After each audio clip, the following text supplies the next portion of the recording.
On May 18, 1896, a photographic album was gifted to Rutherford Stuyvesant, a prominent American land developer, trustee of the Metropolitan Museum of Art, and prolific collector of arms and armor. Presented as a souvenir by Ottoman statesman and painter Şeker Ahmed Pasha, the album showcases views of the exterior and interior of Aya Irini, a Byzantine church that was successively converted into an imperial arsenal, the first Ottoman museum, later back into an arsenal, and then again back into a museum. For the late 19th century American viewer, the images would have provided a glimpse not only into one of the most important religious architectural structures of the Byzantine Empire, but also some of the only existing photographic evidence of the premier Ottoman collection of arms and armor. By the late 19th century, the holdings of the Ottoman arsenal were a topic of considerable intrigue among Western collectors.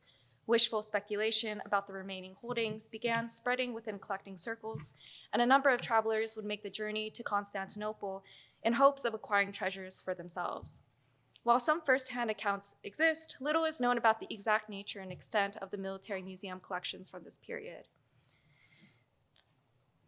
The photographs of the Stuyvesant album have since become an incredibly valuable resource for understanding the state of the Ottoman arsenal at the end of the 19th century, providing a visual record of weaponry and military objects once housed and displayed in the former church, and in some cases allowing scholars to identify certain objects that have ultimately found their way into Western collections. While its value to the specialist of arms and armor is well established, the album is equally significant as a manifestation of Ottoman photographic practices, state self-representation, and expressions of modernity at the turn of the 20th century. The unique fate of Aya Irini, the establishment of the first Ottoman museum, and the proliferation of photography during the late 19th century converge within this album, enabling a view into the inherent tensions and ruptures within the visualization of modernity and the photographic medium itself. This paper positions the representation of Aya Irini in the Stuyvesant album within both the Ottoman and Western contexts to disentangle the layered histories revealed by the photographs. I begin by tracing Aya Irini's transformation from museum back into an arsenal, alongside the growing Western interest in Ottoman arsenal objects before examining the album's place within the Sultan's broader project of imperial self-representation to unpack how shifting contexts repositioned its significance, rendering it fuel for the collector's imaginary. The second largest surviving church in Istanbul after Hagia Sophia, Aya Irini was established in the 4th century with the main extant structure dating to the reign of Justinian I in the 6th century. After the Ottoman conquest of Constantinople in 1453, Aya Irini was one of the only two major Byzantine churches in the city that were not converted into mosques. Shortly afterward, the structure was repurposed into a royal armory, a depot for the janissaries, in addition to holding looted weapons, captured banners, and various Byzantine relics. Incorporated into the grounds of the Imperial New Palace, known today as Topkapı Palace, the structure would maintain this primarily utilitarian function for several centuries. Aya Irini's life as the first Ottoman museum began in 1846 during the reign of Abdülmecit I. The reorganization and display of objects of the 19th century came with the broader Ottoman modernization reforms of the Tanzimat era and as a response to the formation of state museums of the West. The museum space of Aya Irini was reconfigured to showcase elements of a glorified military past, including armor worn by Ottoman soldiers, objects looted from the treasuries of distant empires, and the sword of Mehmet the Conqueror, which visitors were permitted to wield for themselves. A significant portion of the museum space was also dedicated to janissary costumes, a historicizing act to distance the modern empire away from the defunct obsolete army, which had been dismantled just a few decades earlier in 1826, which Unver is also doing a study on. In 1876, it was determined that the collections of the Aya Irini Museum would be moved to the nearby tiled pavilion. And with the onset of the Russo-Turkish War in 1877, Aya Irini was ultimately reverted back into an arsenal with future plans to create a new purpose-built military museum. Upon ascending the throne, Abdülmecit I was alleged to have thrown out vast amounts of armor and weapons, both European and Islamic, from Aya Irini. Robert Kurtzon, provides an account of these events, describing how the collections were ordered to be cleared away and the interior of the former church to be whitewashed. Significantly, he recounts the aftermath of this mass disposal. The unwanted objects were first sold for the price of old iron, and the rest were shipped to Genoa, where the surviving cargo was purchased by a local man before Kurtzen himself was able to acquire a number of the remaining pieces. Eventually, these were sold to various buyers across Italy, with the remainder ultimately making its way to England. In 1842 and 1843, Oxenham and Sons would hold auctions of ancient armor and arms recently imported from Constantinople, and you can see the auction catalog here. With the influx of objects from the Ottoman arsenal entering Europe, intrigue arose among collectors who speculated about the remaining material still housed in Aya Irini. The interest centered primarily on the possibility of acquiring pieces of European arms and armor that would have been captured by the Ottomans during the early modern period. In an 1891 letter, English Baron Charles Alexander de Cosson muses to fellow collector and soon-to-be ambassador to Turkey, Constantino Resman, about the possible 14th and 15th century treasures that await discovery in Aya Irini. He exclaims, quote, "May you recapture many of them from the Turks. We know what fine things have come from Constantinople in the past. May the future reserve for you the conquest of many more," end quote. Unfortunately for de Cosson, Resman would report back his disappointment after having visited the arsenal and finding little of interest to the two collectors. Several decades later, in 1920, Bashford Dean, founding curator of the Met's Arms and Armor Department, would himself make the voyage to Aya Irini, which at that point had been reopened and reorganized as a military museum, and directed workers to pull as much material as possible from the building's storage. While he expressed a sense of excitement for the material that he did encounter, he found primarily, quote, "tons and tons of armor, alas, crumbling, and most of it quite worthless," end quote. A few years later, in 1923, Arthur Egerton similarly described the material, albeit with more disdain for those of non-European origin, quote, "All the stuff is red-rusted. There are no complete figures in armor, nor did I see many old breastplates. Of course, there are masses of Oriental stuff," end quote. In 1928, yet another American collector, George Cameron Stowe, noted, quote, "The place has been looted so often, and foreigners of distinction have been told to help themselves, that not much but wrecks are left," end quote. Amid the fits and starts of the collection's intermittent dispersal, the photographs of the Stuyvesant album have served as an invaluable resource for scholars and collectors of arms and armor. The leather-bound, gold-embossed album was gifted to the Met in 2016, having passed through the hands of several collectors since its creation in the late 19th century. Met curator Stuart Peer has noted that these images have circulated among collectors since they were first taken, and that they still shape our understanding of the Aya Irini collections, despite the church undergoing many transformations in the century since. Because of the importance the images hold for specialists studying the arsenal collections, the album itself as an art historical object has generally been overlooked. Even the categorization of the album within the Met's Arms and Armor Department, rather than the Department of Photographs or even Islamic art, further suggests the subsidiary nature that the album has served in favor of the military objects found within.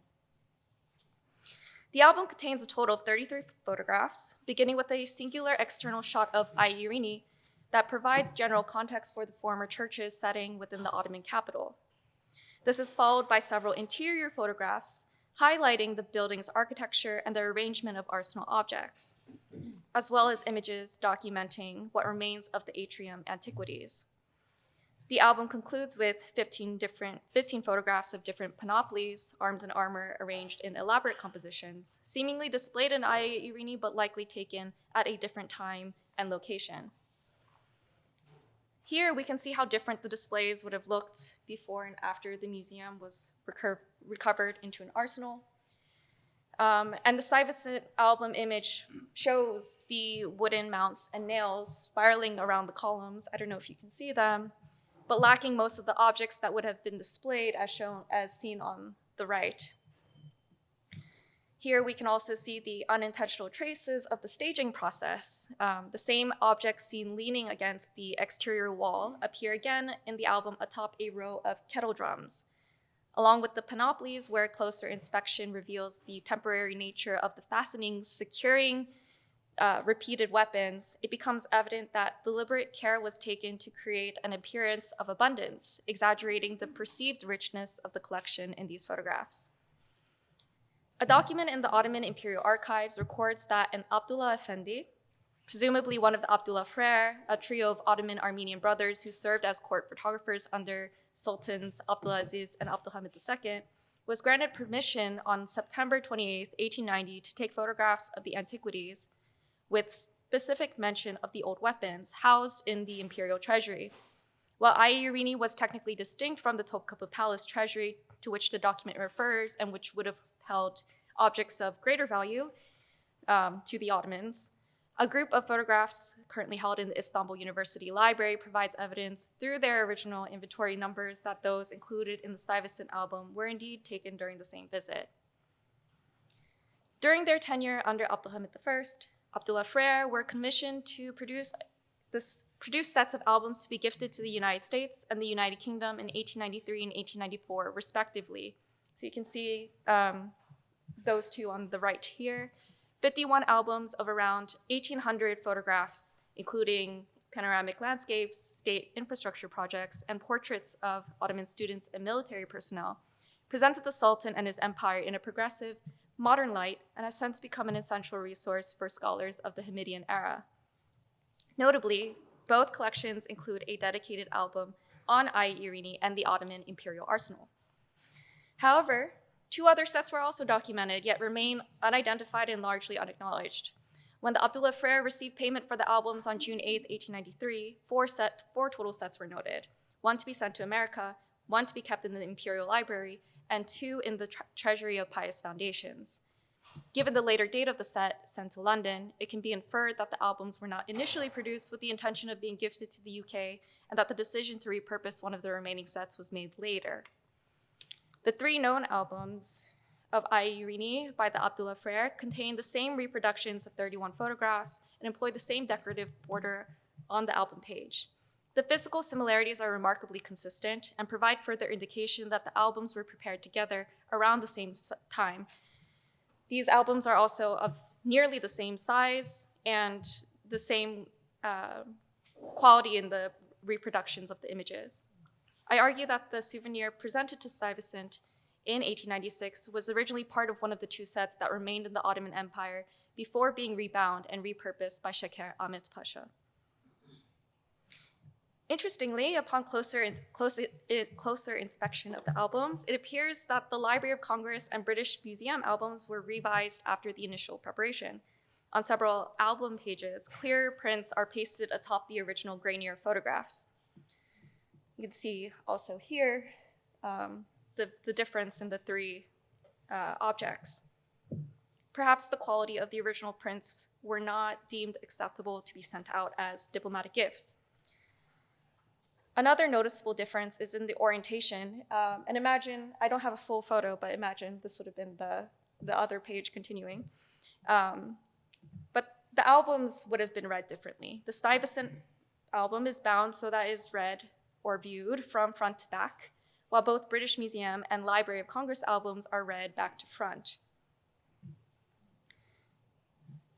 Perhaps the most significant difference can be seen in the captions included in the British Museum and Library of Congress sets, above the photograph in Ottoman Turkish and below in French.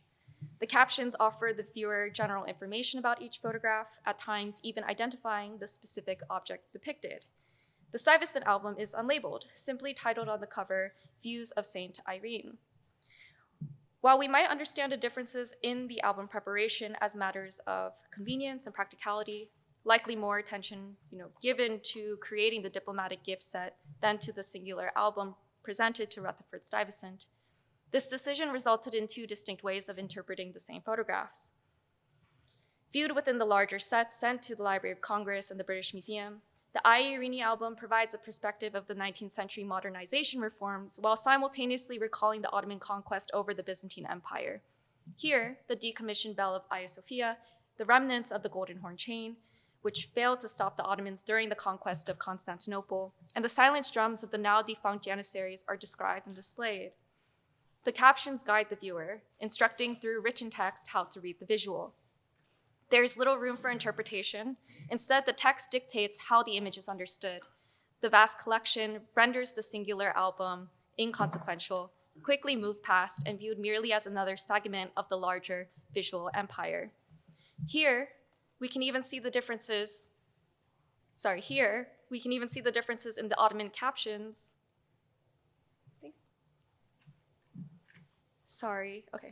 Here we can see the differences in the Ottoman captions between the Library of Congress and the British Museum albums. The left reading exterior view of the armory and the right reading exterior view of the Museum of Antique Weapons. So you can see the differences even in those two sets, the UK and the US, how what's depicted in the photograph is presented differently. The standalone Stuyvesant album, however, projects a different message. The only information provided about the images of the latter album appears on the cover, with emphasis placed exclusively on the structure of I Irini. Details about the arsenal collection or identification of any displayed objects are also absent. The viewer is presented simply with the photographs of an old church turned weapons depot filled with purposefully arranged but unidentified arms and armor. Placed in a perplexing, cluttered yet deliberate arrangement, the wide variety of objects crammed into every available nook and cranny of the interior space is captured by the camera and displayed on each page. Given that the gift was likely sent following a visit into the former church by Stuyvesant himself during his travels, the album would have reflected a pointed interest in the material objects and visual traces contained within the Arsenal Church image. These are objects purposefully compiled within the architectural and photographic space to be collected and owned, still waiting to be discovered and known. While the gifting of the photographs was a regular occurrence during the Hamidian era, the album as souvenir raises particular questions as to the nature of the encounter between Sheker Ahmed Pasha and Rutherford Stuyvesant. The interaction is not known to have resulted in the acquisition of any arsenal object for Stuyvesant's personal collection, and the album appears to be the only known object of the interaction between the two parties. Perhaps it was the hypothetical materiality of the promised riches in the Ottoman arsenal that the album as souvenir was intended to replace. As Jean Baudrillard suggests, behind every real object, there is a dream object. The Stuyvesant album, as the real, maintains its value as a possession, a collector's item, only through the persistence of the fabled dream object, an object promised by the photograph to the collector viewer who embarks on the journey to Ai Irini. Yet the photographs subtly betray these promises. The album functions as an incomplete proxy for the inaccessible arsenal objects. The photographic image sustains the fantasy, but never fully delivers that which would ultimately satisfy the collector's yearning. After visiting Ai Irini in 1920, Bashford Dean would lament the deteriorated nature of what he found in storage, describing the objects as all in fragments, unput togetherable. Other travelers would note that while objects could be easily acquired with the right incentives, any valuable pieces had long since been taken by those who came before.